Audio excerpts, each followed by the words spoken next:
This podcast is about entrepreneurship, spirituality, and self-care.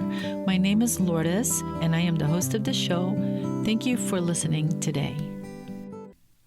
Welcome back to the 8th Level Podcast. Today, we're going to talk about something that I think a lot of good-hearted people struggle with. Why do good people stay too long in bad work environments? Not because they're lazy, and not because they're weak.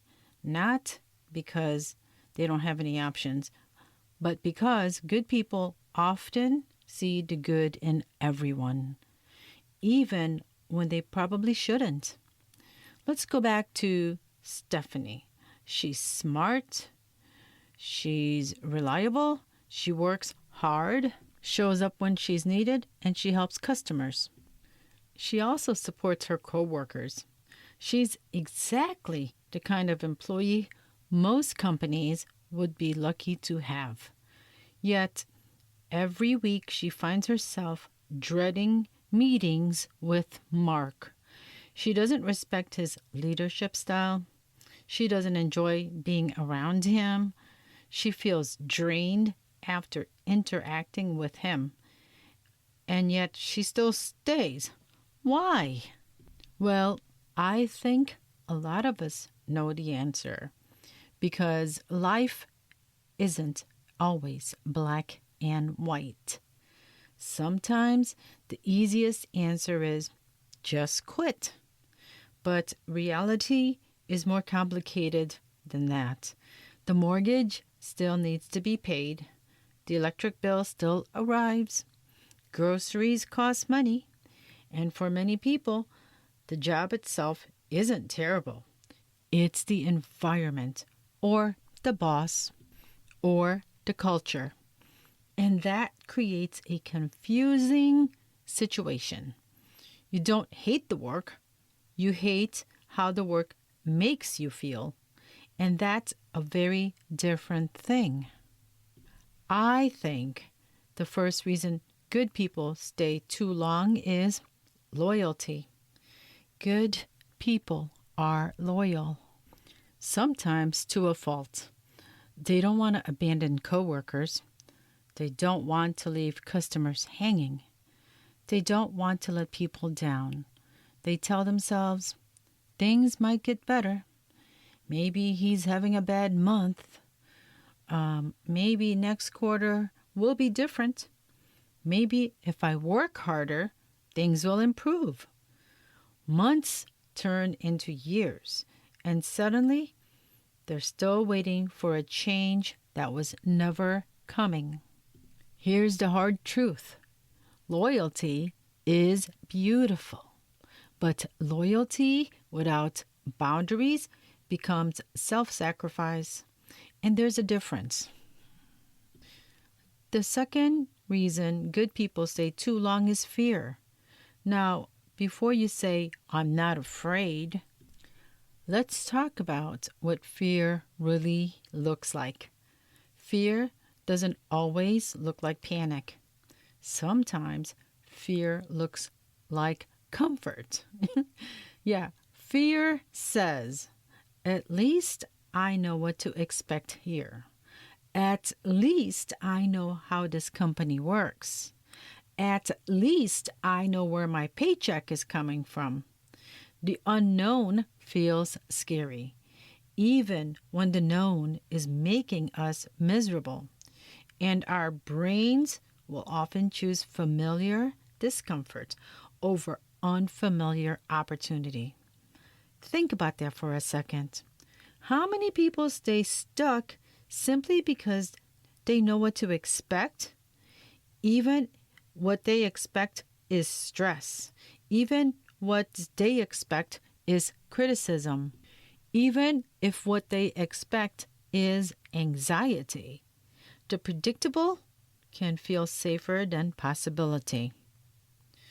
Now, the third reason is hope. This one gets a lot of people, especially kind-hearted people. They keep hoping. Maybe management will change. Maybe the company culture will improve. Maybe the difficult person will finally wake up and realize how they're treating people. Maybe, maybe, maybe. The problem is that hope is wonderful when it's attached to action. Hope becomes dangerous when it's attached to denial. At some point, we have to stop asking who someone could become and start looking at who they actually are. That's not being negative. That's being honest. Another reason people stay too long is because they begin doubting themselves. This happens more often than you think, especially when someone works under a controlling leader. That constant criticism, the micromanaging, the second guessing, the endless corrections. Over time, it chips away at confidence. Eventually, people stop asking, is this environment healthy? And start asking, maybe I'm the problem. That is a dangerous place to be because healthy workplaces help people grow. Toxic workplaces make people question their worth. There's a difference. I want to talk about something else. The hidden cost of staying too long.